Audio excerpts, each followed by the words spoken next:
ఓం నమో నారాయణాయ. భగవద్బంధువులందరికీ మా నమస్మాంజలు. ఈరోజు ఎంతో ప్రత్యేకమైన రోజు. మన హిందూ పండుగల్లో ప్రప్రథమంగా చెప్పుకునే గొప్ప పండుగ ఇది. తొలి ఏకాదశి అంటారు. తొలి ఏకాదశి మరియు శయన ఏకాదశి అని కూడా అంటారు. ఈ రోజు నుంచి ఉత్తరాయణం ముగిసి దక్షిణాయనం ఆరంభం అవుతూ ఉంటుంది అంటారు. ముందుగా ఆ భగవంతుడు మహావిష్ణువుని ప్రార్థించి ఈ తొలి ఏకాదశి గురించి మనం ప్రవచించుకుందాం. శాంతాకారం భుజగశయనం పద్మనాభం సురేశం విశ్వాకారం గగన సదృశం మేఘవర్ణం శుభాంగం లక్ష్మీకాంతం కమలనయనం యోగి హృద్యానగమ్యం వందే విష్ణుం భోవయహరం సర్వలోకైకనాథం. శ్రీ మహావిష్ణువాయ నమః. శ్రీ లక్ష్మీనారాయణాయ నమః. మా స్పేస్లో మనం పండగలు, వాటి యొక్క విశిష్టతలు, ఆ రోజు పాటించాల్సిన నియమాల గురించి చెప్పుకుంటూ వస్తున్నాం కదా. అలాగే ఈరోజు మనం తొలి ఏకాదశి లేదా శయన ఏకాదశి అని చెప్పుకునే మహావిష్ణువు యొక్క పండగని మనం ఏ విధంగా జరుపుకుంటామో, ఆచారాలు ఏ విధంగా ఉన్నాయి, దీని పురాణ విశిష్టత ఏమిటి అనే విషయాల గురించి చెప్పుకుందాం. ఆషాఢ మాసంలో పౌర్ణమి ముందు వచ్చే ఏకాదశి రోజుని శ్రీ మహావిష్ణువు యోగ నిద్రలోకి వెళ్తాడు అంటారు. క్షీరసముద్రంలో శయనిస్తున్న మహావిష్ణువు ఈ రోజు నుంచి కార్తీక శుద్ధ ఏకాదశి వరకు కూడా శయనిస్తాడు అంటారు. అంటే విష్ణువు సర్వలోకాలకి సృష్టి స్థితి లయకారులు ఎంతో ముఖ్యం. అటువంటి స్థితికారుడు అయిన విష్ణువు ఈ 4 మాసాలు కూడా నిద్రిస్తూ ఉంటాడు అని చెప్తారు. అంటే విష్ణువు లేని ఈ ప్రపంచాన్ని ఊహించుకోలేము కదా. కనుక ఆయన నిద్రించే వేళ కూడా ఆయన్ని మనల్ని మంచిగా అనుగ్రహించి మనని రక్షిస్తూ ఉండాలి, ఎల్లప్పుడూ మనని చక్కగా చూడాలి అనే ఉద్దేశంతో ఈ రోజు మొదలు ఈ 4 మాసాలు కూడా ఎంతో భక్తి శ్రద్ధలతో ఆయన్ని పూజిస్తూ ఉంటారు. అంతేనా, ఈ రోజు మొదలు ఈ దక్షిణాయనం మొత్తం కూడా చెప్పుకోదగ్గ పవిత్రమైన పండుగలు ఎన్నో వస్తూ ఉంటాయి. అందులోనూ మనకి తెలిసిందే కదా, తొలి ఏకాదశి రోజు నుంచి కూడా ఈ వానాకాలంలో కొత్త నీరు వస్తుంది. వాటితో పాటు ఎన్నో క్రిములు, కీటకాలు ఇవన్నీ పెరిగి రోగపీడ పెరుగుతూ ఉంటుంది. వాటన్నిటి నుంచి ఉపశమనం కల్పించడానికి మన పెద్దలు ఉపవాస వ్రతాల్ని కూడా ఏర్పాటు చేశారు. లంకనం పరమ ఔషధం అని చెప్పారు కదా. ఎటువంటి వ్యాధికైనా కూడా లంకనం చేస్తే తగ్గుతుంది అనేవాళ్ళు. అదే విధానాన్ని ఈ తొలి ఏకాదశి రోజు మొదలుపెట్టి చక్కని ఆహార నియమాలు పాటిస్తూ ఈ రోగపీడలన్నిటికీ దూరంగా ఉంటూ మనసులో శ్రీ మహావిష్ణువుని ఏ విధంగా ధ్యానించాలి, ఏ విధంగా ఆయన అనుగ్రహం పొందాలి అనేదే ఈ తొలి ఏకాదశి యొక్క విశిష్టత.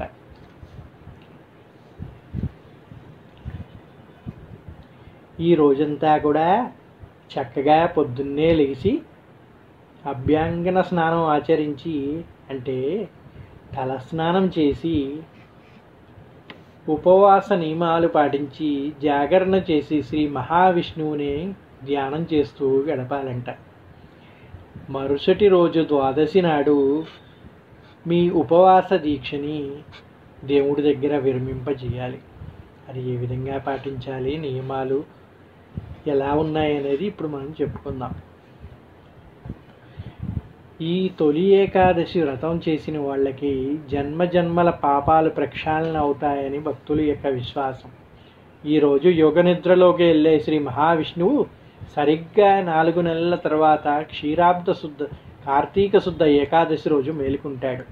ఆయన మేలుకున్న తర్వాత తొలి పండగగా మళ్ళీ ఆయన లెగిసిన తర్వాత ఆయనకి నైవేద్యం పెట్టడానికి క్షీరాబ్ద ద్వాదశి అని కూడా జరుపుకుంటారు. అసలు ఈ ఏకాదశికి ఈ పేరు ఎలా వచ్చిందండి? తొలి ఏకాదశి ఏమిటి? ఎన్నో ఏకాదశులు ఉన్నాయి కదా, 21 ఏకాదశుల గురించి చెప్తారు. మరి దీని ప్రత్యేకత ఏమిటి అండి అని చెప్పి అడుగుతారు కదా మీరు. దానికోసమే పురాణ గ్రంథాల్లో ఒక కథ చెప్పడం జరిగింది. సత్యయుగం నాటి కాలంలో మరాసురుడనే రాక్షసుడు బ్రహ్మవరంతో దేవతలను మహర్షులను హింసించేవాడంట. ఆ రాక్షసుడితో 1000 ఏళ్ళు పోరాడాడంట విష్ణువు. అంతకాలం పోరాడిన విష్ణువుకి అలసట వచ్చి గుహలో నిద్రించాడంట. అప్పుడు శ్రీహరి శరీరం నుంచి ఓ కన్య ఉద్భవించింది. ఆ రాక్షసుడిని సంహరించింది. సంతోషించిన శ్రీ మహావిష్ణువు వరం కోరుకోమని చెప్పగా తాను విష్ణుప్రియగా ఉండాలని అడిగిందంట. అప్పుడు ఆమెకి ఏకాదశిగా నామకరణం చేశాడు శ్రీ మహావిష్ణువు. ఆమెని తిథుల్లో భాగం చేశాడు. అందుకే ఏకాదశి ప్రత్యేకమని చెప్తారు. ఎందుకంటే విష్ణుప్రియ కదండి, విష్ణు సఖి కదా. అంతటి గొప్ప దేవత గనకనే ఆమె కోరిన కోరిక మేరకు తిథుల్లో అగ్రభాగాన్ని అందించారంట. తిథుల్లో 11వది ఏకాదశి. ఏకాదశి అంటే 5 జ్ఞానేంద్రియాలు, మనకి 5 కర్మేంద్రియాలు, మనసు కలిపి మొత్తం 11గా చెప్తారు. ఒక మనిషి యొక్క శరీరంలో జ్ఞానేంద్రియాలు తెలుసు కదండి, 5 పంచేంద్రియాలు అంటారు. అలాగే పంచ కర్మేంద్రియాలు కూడా ఉన్నాయి. వాటితో మన మనస్సుని కలిపి లెక్కిస్తే వచ్చే సంఖ్య మొత్తం 11. వీటిని మనిషి తన అధీనంలో తీసుకువచ్చి భగవంతుడికి నివేదించాలి. దీని వలన సహజంగా అలవడే బద్ధకం దూరం అవుతుంది, రోగాలు దరిచేరకుండా ఉంటాయి, ఇంద్రియ నిగ్రహం పెరుగుతుంది అని చెప్తారు. ఇంకేమిటంటే ఉపవాసం వల్ల జీర్ణకోశంలో ఉండే సమస్యలన్నీ తొలగిపోయి సత్తోత్తేజం వస్తుందంట. అలా రావాలంటే ఉపవాస దీక్ష చేయాలి. ఆ ఉపవాస దీక్ష ఎప్పుడు చేయాలి? ఈ ఏకాదశి రోజు చేయాలి అన్నారు. ఎందుకయ్యా ఏకాదశి రోజే చేయమన్నారు? ఏమిటి ప్రత్యేకత అంటే, దక్షిణాయనం మొదలు మళ్ళీ ఉత్తరాయణం వచ్చే వరకు కూడా రాత్రికాలం పెరుగుతుంది. అంటే రాత్రికాలం పెరిగి సూర్యుడు తక్కువగా కనిపిస్తే ఏమవుతుందండి? మనుషుల్లో ఉండే ఉత్తేజం తగ్గి బద్ధకం పెరుగుతుంది. అది తొలగిపోయి మళ్ళీ ఉత్సాహంగా పనిచేయాలంటే దానికి ఏదన్నా ఒక మార్గం కావాలి కనుక ఆ మార్గాన్ని ఈ వ్రతం ద్వారా ఆచరించి పొందాలి అనే ఉద్దేశంతో కూడా దీన్ని మహర్షులు మనకి అందించారు అని చెప్తారు.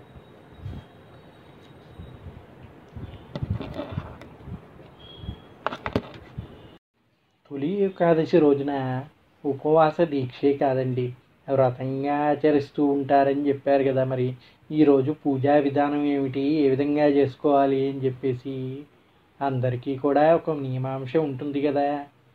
దానికే ఇప్పుడు విధానాన్ని చెప్తున్నాను వినండి. తెల్లవారుజామునే సూర్యోదయానికి ముందే లేచి అభ్యంగన స్నానం ఆచరించాలి. చక్కని పొడి బట్టలు కట్టుకొని స్వామివారి మందిరాన్ని శుభ్రపరచుకొని మీ ఇంట్లో ఉన్న విష్ణుమూర్తి యొక్క పటాన్ని కానీ విగ్రహాన్ని కానీ శుద్ధి చేసుకొని పసుపు కుంకుమతో గంధంతో చక్కగా అలంకరణ చేసుకొని తెల్లని పూలతో తులసి మాలతోటి అలంకరించుకోవాలి. ముందుగా తెలుసు కదండి, మహావిష్ణువుకి తులసి పత్రం అంటే ఎంతో ఇష్టం. అదేవిధంగా ఆయనకి తెల్లని పళ్ళు కానీ తెల్లని పువ్వులు కానీ తెల్లనివి ఏదైనా కూడా నివేదిస్తే ఎంతో ఆనందంగా ప్రీతికరంగా స్వీకరిస్తాడు అంటారు. అందువల్ల చక్కగా అందరూ కూడా మంచిగా మామిడాకులు తెచ్చుకొని ఇంటికి కట్టుకొని మంచి పుష్పాలతో చక్కగా అలంకరించుకొని స్వామివారి పటం ముందు కూర్చొని విష్ణు సహస్రనామాన్ని జపించాలి. అలాగే విష్ణునామాలతోటి 108 నామాలు విష్ణునామాలని చదువుతూ ఈ పుష్పాలతోటి పూజని చేసుకోవాలి. చక్కగా పూజని కంప్లీట్ చేసుకొని చక్కెర పొంగలి అంటే కూడా మహానివేదనం అంట స్వామికి. ఆయనకి ఎంతో ఇష్టమైనది కనుక ఈ రోజు నాడు చక్కెర పొంగలిని పేలపిండిని నైవేద్యంగా పెట్టాలి. దాంతోపాటు శ్రీ మహావిష్ణువుకి అన్నిటికన్నా అన్ని నైవేద్యాల్లో ఆయనకి ఎంతో ఇష్టమైన నైవేద్యాలు ఏమయ్యా అంటే ఆయనకి చాలా ఇష్టమైనది పరమాన్నము అంటారు. అంటే క్షీరాన్నం. చక్కగా ఆవు పాలతో కానీ అది దొరకని వాళ్ళు మామూలు పాలతో కానీ చక్కగా పరమాన్నాన్ని వండి ఆ పరమాన్నాన్ని స్వామివారికి నివేదించాలి. మరి ఈరోజు ఉపవాసం కదండి, ఉపవాస దీక్ష చేసినప్పుడు స్వామివారికి నివేదించిన ప్రసాదాన్ని స్వీకరించచ్చా అని ఎంతోమందికి నియమాంశం ఉంటుంది. దేవుడి ప్రసాదాన్ని ఎప్పుడూ కూడా కాదనకూడదండి. ఉపవాసం మీరు చేస్తున్నారు కానీ ఈరోజు కూడా అన్నంలో రాక్షసులు ఉంటారు అని చెప్పేసి బ్రహ్మ వరం ఇచ్చాడు కానీ పరమాన్నంలో కాదండి. చక్కెర పొంగలే పరమాన్నం వచ్చేసి దేవుడికి నివేదించాము కనుక నివేదించే వరకు కూడా అది ఆహారం మాత్రమే. ఒకసారి స్వామివారికి సమర్పించిన తర్వాత అది ప్రసాదంగా మారుతుంది. ప్రసాదానికి ఎటువంటి పాపాలు కూడా చేరవండి, దాంట్లో ఎటువంటి దోషాలు ఉండవు. అది ప్రసాదం అనేది మహా ఔషధం. స్వామివారి అనుగ్రహంతో మనకి లభించినది కనుక దాన్ని ఔషధంగా తీసుకోవచ్చు తప్ప ఆహారంగా తీసుకోవద్దు. ఇది కూడా ఉపవాసంలో మీరు తీసుకునే ఔషధాలని మానేయమని ఎక్కడా చెప్పలేదు కదండి. మీకు ఏదో ఆరోగ్యంలో బాగాలేకో ఏదో రోజు ట్యాబ్లెట్లు వేసుకోవాల్సి ఉంటుంది. మేము ఉపవాసం చేస్తున్నామండి, ఈరోజు మేము ట్యాబ్లెట్లు వేసుకోకూడదా అంటే తప్పు. ఔషధం ఎప్పుడూ కూడా స్వీకరించాలి. ఔషధాన్ని ఎప్పుడూ కూడా స్వీకరించకుండా ఉండకూడదు. అదేవిధంగా స్వామివారికి నివేదించిన ప్రసాదం కూడా మనలో ఉన్న దేవుడికి, అంటే దేవుడు బయటే కాదండి మనలో కూడా ఉంటాడు. ఆత్మో రామః అంటారు. అంటే దేవుడికి ఎప్పుడు కూడా నివేదన చేయకుండా ఉండకూడదు. నివేదన దేవుడు పటానికే కాదండి, మనలో ఉన్న ఆత్మారాముడికి కూడా నివేదన అందించాలి. అంటే ఆ ప్రసాదాన్ని స్వామివారికి నివేదించిన తర్వాత మనం కూడా స్వీకరించి మన ఆత్మకి కూడా ఆ నివేదన జరపాలి అని చెప్తారు. అందువల్ల ఆత్మకి నివేదన జరిపేటప్పుడు ప్రసాదాన్ని మాత్రమే నివేదించాలి. మామూలు పటానికి నివేదించేటప్పుడు నైవేద్యం పెడతారు. ఆ నైవేద్యం స్వామివారి ఆశీస్సులతో శుచీభూతమై ప్రసాదమైన దివ్య ఔషధంగా మారుతుంది. ఆ దివ్య ఔషధాన్ని మన ఆత్మకి నివేదించాలి అంటారు. అందుకని ఔషధంగా ప్రసాదాన్ని స్వీకరించితే ఉపవాసానికి ఎటువంటి దోషమో ఉండదు. అంటే ఔషధంగా అంటే తగు మోతాదులో మాత్రమే అని గుర్తుంచుకోవాలి. ఔషధంగా తీసుకోమన్నారుగా స్వామివారికి గంగాళం నిండా నైవేద్యం పెట్టేసి అది మొత్తం నేను తీసేసుకోనా అంటే తప్పండి. ఔషధంగా అంటే దేవుడికి నివేదించిన ప్రసాదం ఎంత తీసుకుంటామో అంతే స్వీకరించాలి. కనుక ఈ విధంగా ఉపవాస దీక్షని చేసి ఈరోజు రాత్రంతా కూడా చక్కగా జాగరణ చేసి, జాగరణ అంటే కూర్చొని సినిమాలు చూడటమో పాటలు పాడటమో లేకపోతే పాటలు వినటమో ఈ కబుర్లు చెప్పుకొని కాలక్షేపం చేయటమో కాదండి.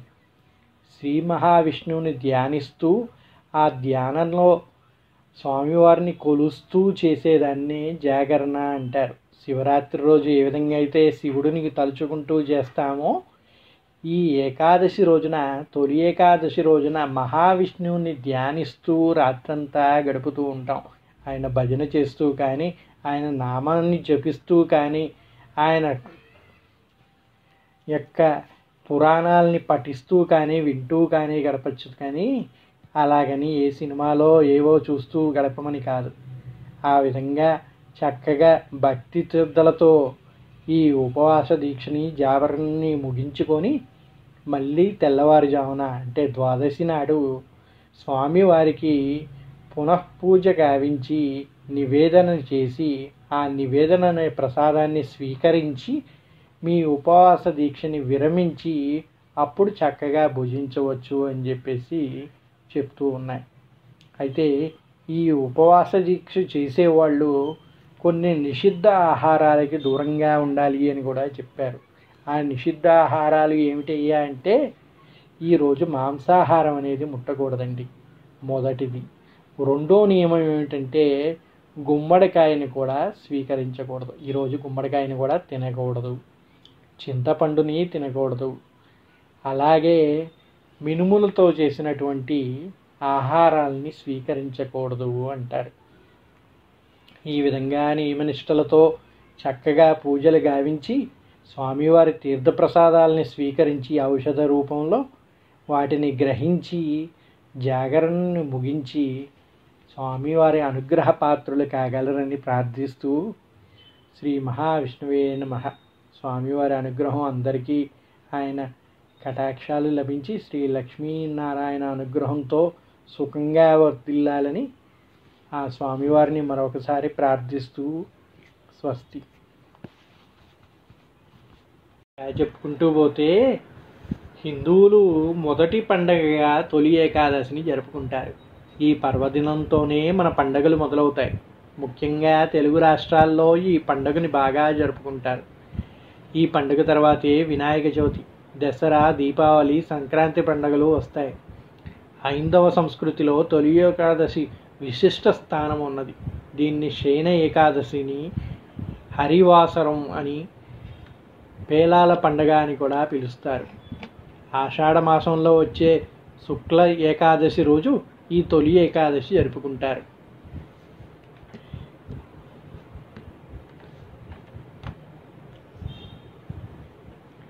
ఈరోజు విష్ణుమూర్తి పాలకడలపై యోగ నిద్రలో వెళ్ళే సందర్భంగా తొలి ఏకాదశిగా పరిగణిస్తారు. స్వామి నిద్రించే రోజు కాబట్టి దీన్ని శయన ఏకాదశి అని కూడా అంటారు. సతీ సక్కుబాయి గురించి అందరూ వింటే ఉంటారు కదండి. పతివ్రతల్లో ఆమె మహాపతివ్రత. ఈ శయన ఏకాదశి నాడే మోక్షప్రాప్తి పొందినది ఆమె. తొలి ఏకాదశి నాడు రోజంతా ఉపవాసం ఉండి రాత్రి జాగారం చేసి మరునాడు ద్వాదశి నాటి ఉదయం విష్ణుమూర్తిని పూజించి తీర్థప్రసాదాలు స్వీకరించి ఆ తర్వాత భోజనం చేస్తే జన్మజన్మాల పాపాలన్నీ ప్రక్షాళనం అవుతాయని ఒక నమ్మకం.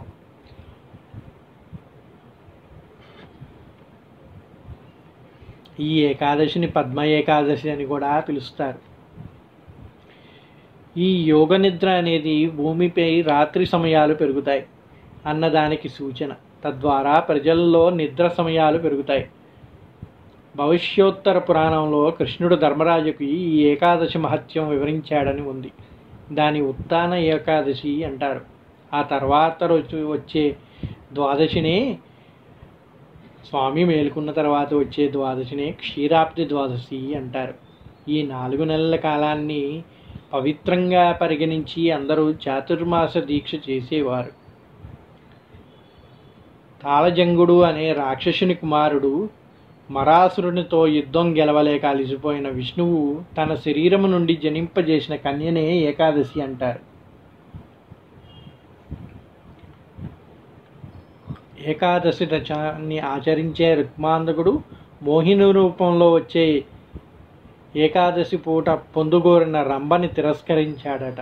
ప్రస్తుత మఠాధిపతులు సన్యాసం తీసుకున్నవారు మాత్రమే ఈ వ్రతాన్ని ఆచరిస్తున్నారు. కానీ ఒకప్పుడు అందరూ కూడా ఈ చాతుర్మాస దీక్షని చేపట్టేవారు అని పురాణాలు చెబుతున్నాయి. 4 నెలల పాటు ఏ ప్రయాణాలు చేయేవాళ్ళు కాదంట. కామక్రోధాలని విసర్జించి ఆహార విషయంలో కొన్ని నిషేధాలని పాటిస్తూ జొన్న పేలాలు బెల్లం కలిపి దంచి పిండి చేస్తారు. రైతులు ఆ రోజున ఖచ్చితంగా పేలపిండి తింటారు. అంతేకాదండి, ఈ రోజు యొక్క ప్రత్యేకత ఏంటంటే బద్ధకాన్ని వదిలి తప్పకుండా వారు ఈరోజు పనులు చేయాలి అంట. దాని ద్వారా మనలోని ఉత్తేజం పెరుగుతుంది అని చెప్పేసి కూడా చెప్పడం జరిగింది. ఏకాదశి అనేది ప్రజల్లో ఉండే చైతన్యానికి ప్రతీక. యోగ నిద్ర అంటే భూమిపై రాత్రి సమయాలు పెరుగుతున్నాయని చెప్పడానికి సూచన. అంటే ప్రజల్లో నిద్ర సమరాలు పెరుగుతున్నాయన్నమాట. వానాకాలంలో వచ్చే మొదటి ఏకాదశి కనుక దీనిని తొలి ఏకాదశిని లౌకికంగా చెప్తారు. పండితులు ఏకాదశి అంటే 11, 5 జ్ఞానేంద్రియాలు, 5 కర్మేంద్రియాలు, మనస్సు కలిపి మొత్తం 11. వీటిని మనిషి తన ఆధీనంలో తీసుకువచ్చి వాటన్నిటినీ ఒకటిగా చేసి అప్పుడు దేవునికి నివేదన చేయాలని, దీనివల్లనే మనిషికి సహజంగా అలవడే బద్ధకం దూరం అవుతుందని, రోగాలేవి దరిచేరవు అని, ఇంద్రియ నిగ్రహం పెరుగుతుంది అని చెప్తారు. ఇక పురాణ గాథలు చూసుకుంటే సూర్యవంశంలో ప్రఖ్యాత రాజు మాంధాత. అతడు ధర్మము తప్పడు, సత్యసంధుడు. అతని రాజ్యంలో ఒకసారి తీవ్ర కరువు వచ్చిందంట. దానితో ప్రజలు పడరాని పాటలు పడుతుంటే అంగీరసుడు సూచనపై ఈ శయన ఏకాదశి వ్రతాన్ని భక్తితో చేశాడు. దానితో వర్షం వచ్చి కరువు తీరి ప్రజలు సుఖంగా ఉన్నారని పురాణాలు చెప్తున్నాయి. విష్ణుమూర్తి యోగనిద్రలోకి వెళతాడని పెద్దలు చెప్పగానే నిజంగానే దేవుడు నిద్రపోతాడా అనే ఒక సందేహం అందరికీ కలుగుతుంది. విష్ణు అంటే సర్వవ్యాపి అని అర్థం. అంటే విష్ణు అనే పదానికి అంతర్లీనంగా సూర్యుడు అనే అర్థం అన్నమాట. ఇప్పటి వరకు ఉత్తర దిక్కున ప్రయాణించే సూర్యుడు ఈ రోజు నుంచి దక్షిణ దిక్కుకు వాళ్తాడు. అంటే ఈ రోజు మొదలు దక్షిణ దిక్కుకు ప్రయాణిస్తాడు. దానినే సాధారణ పరిభాషలో నిద్రపోవటం అని అభివర్ణించారు. అంతే తప్ప దేవుడు నిద్రిస్తే ఎలాగండి? స్థితికారుడు నిద్రిస్తే సృష్టి మొత్తం అల్లకోలం అయిపోదు, మొత్తం స్తంభించిపోదు. కనుకనే నిద్రిస్తాడు అంటే ఆయన పూర్తిగా నిద్రపోయి మనందరినీ మర్చిపోవడం అండి. ఆయన చేసేవన్నీ చేస్తూనే మన్ని అనుగ్రహిస్తాడు అంట. మామూలు సమయాల్లో అనుగ్రహించే కంటే కూడా ఈ చాతుర్మాస దీక్ష సమయంలో ఇంకా ఎక్కువగా భక్తి శ్రద్ధలతో కానీ పూజిస్తే ఆయన పూర్ణ అనుగ్రహం మన పైన ఉంటుంది అని చెప్పడానికే ఇవన్నీ చెప్పారు. సాక్షాత్తు భగవంతుడే నిద్రిస్తుంటే ఈ పూజలు ఎవరికి చేయాలి అనుకోవచ్చు.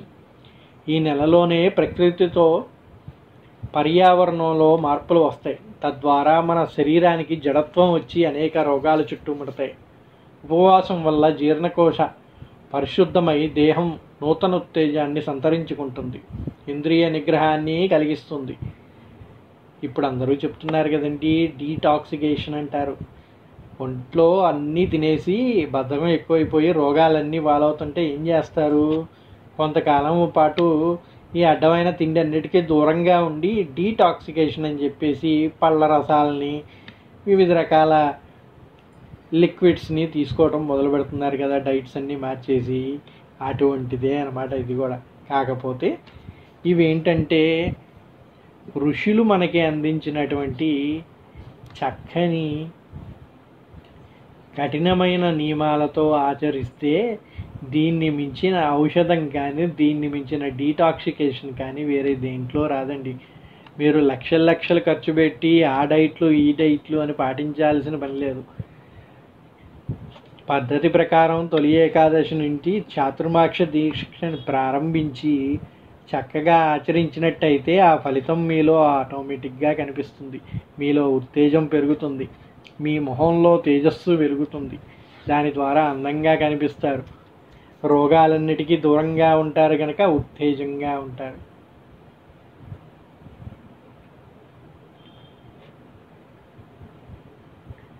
ఇంద్రియ నిగ్రహం కలుగుతుంది. అంటే మీరు ఏం చేయాలి ఏం చేయకూడదు అనేది కూడా మొత్తం మీరే నిర్ణయించుకునే శక్తి మీకు వస్తుంది.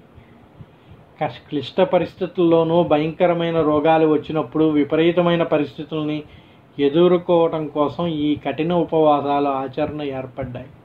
ఇందువలన కామక్రోధాలని విసర్జించగలుగుతారు.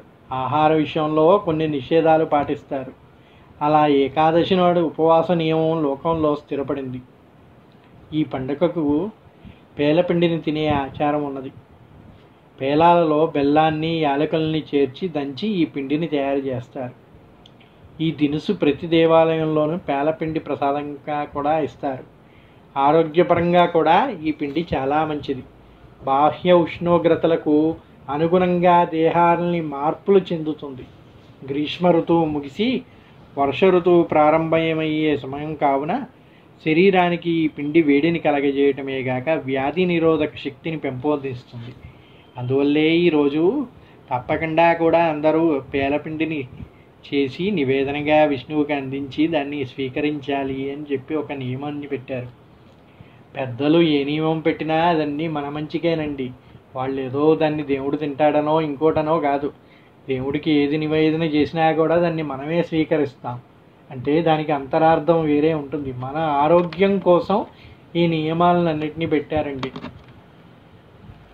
మీరు ఏ నివేదన పెట్టినా కూడా దేవుడు వచ్చి తినడండి. దేవుడు తినడం అంటే దాన్ని చేత్తో తీసుకొని నోటితో తినడు, స్పృశిస్తాడు అంటారు. అంటే పైనుంచి చూస్తాడు, ఆయన కంటితోటే ఆశీర్వచనం చేయటం అన్నమాట. ఆషాఢశుద్ధ ఏకాదశిని తప్పకుండా కూడా అందరూ ఉపవాస దీక్షని చక్కగా పూజ చేసి పొద్దున్నే తలస్నానం ఆచరించి స్వామికి భక్తి నియమాలతో శ్రీ విష్ణు సహస్రనామాన్ని జపించి స్వామివారి ఉపవాస దీక్షని ఉపక్రమించి సాయంత్రం అయ్యేసరికి సంధ్యవేళన చక్కగా పేలపిండిని చేసి దానిని స్వామికి నివేదించి తెల్లవారుజామున ఉపవాస దీక్ష విరమించగానే ఆ పేలపిండిని తీసుకున్నట్టయితే మీకు ఒంటిని ఈ వర్షాకాలానికి ఈ రోగాలకి అతీతంగా తయారు చేసి ఆరోగ్యకర జీవనాన్ని మీకు అందిస్తుంది అని చెప్తారండి.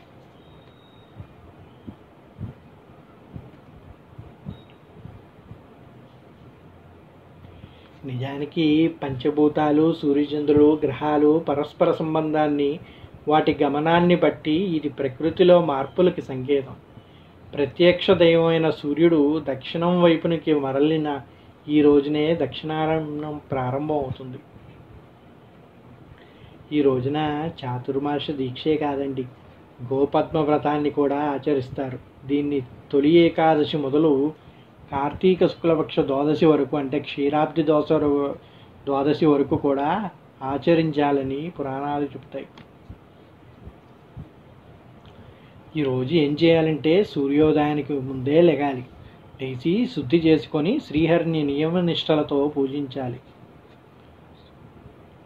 విష్ణుమూర్తి విగ్రహం కానీ పటం కానీ మీ ఇంట్లో ఉంటే దాన్ని పొద్దున్నే శుభ్రం చేసుకొని పసుపు, కుంకుమ, పుష్పాలతో అలంకరించి తద్వారా చక్కెర పొంగల్ని కానీ ఆవు పాలతో చేసిన నైవేద్యాన్ని, పరమాన్నాన్ని కానీ నివేదింపజేయాలి. ఏకాదశి వ్రతం ఆచరించేవారు ఎటువంటి మాంసాహారం కానీ, గుమ్మడికాయ కానీ, చింతపండు కానీ, ఉసిరికాయ కానీ, ఉలవలు కానీ, మినుములతో చేసినవి పిండి పదార్థాలు కానీ ఈరోజు తీసుకోరాదని ఒక నియమం పాటించాలి అని చెప్తారు.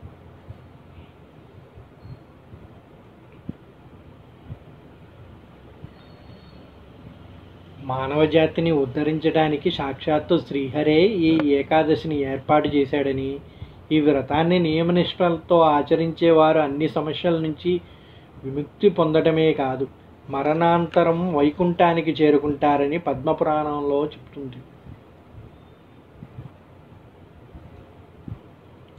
ఇది ముఖ్యంగా రైతుల పండగండి.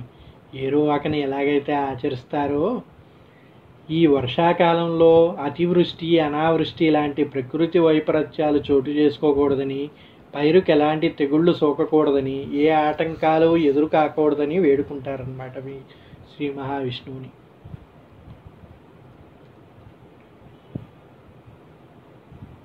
ఈరోజు తొలి ఏకాదశి కదండి, మేమేం పని చేయకుండా కూర్చుంటామంటే కుదరదండి.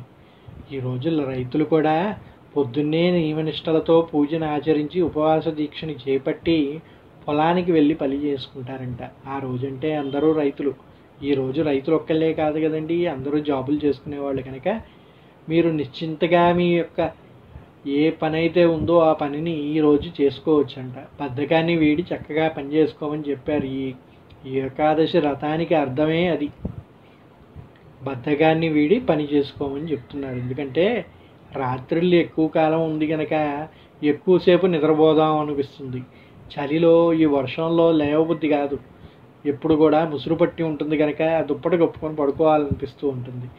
దాని నుంచి దూరంగా జరిగి ఇంద్రియ నిగ్రహంతో పనిపైన మనుషులను లంఘించాలి అంటే బద్ధకాన్ని వీడాలి. అలా చేయాలంటే ఈ తొలి ఏకాదశి వ్రతాన్ని ఆచరించి చాతుర్మాస దీక్షని చేపడితే ఈ 4 నెలలు కూడా ఉత్తేజంగా ఉంటారు అని చెప్పేసి ఈ విధమైన పద్ధతుల్ని శ్రీహరే స్వయంగా చెప్పాడు అని చెప్తుంది పద్మపురాణం.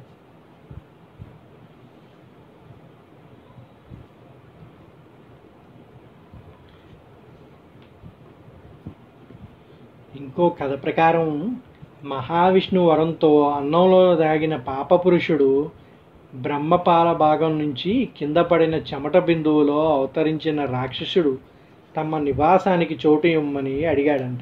అప్పుడు బ్రహ్మ ఏకాదశి నాడు భుజించే వారి అన్నంలో నివసించమని వరం ప్రసాదించాడు. దీంతో ఈ రాక్షసులు ఇద్దరూ కూడా ఈరోజు అన్నంలో ఉంటారంట. కాబట్టి ఉదరంలోకి చేరి క్రిమిలాగా మారి అనారోగ్యాన్ని కలిగిస్తూ ఉంటారని పురాణాలు హెచ్చరిస్తున్నాయి. అందువల్ల ఈ ఏకాదశి రోజు అన్నం ఎట్టి పరిస్థితుల్లో కూడా ముట్టకూడదు అని చెప్పేసి పురాణ గాథలు చెప్తూ ఉన్నాయి. సర్వే జన సుఖినో భవంతు. చక్కగా అందరూ కూడా నియమనిష్టలతో వ్రతాన్ని ఆచరించి పూజని చేసి ఆ స్వామి అనుగ్రహానికి పాత్రులు కాగలరని ప్రార్థిస్తూ శ్రీ మహావిష్ణవే నమః. విష్ణవే సర్వజిష్ణవే నమః. స్వస్తి.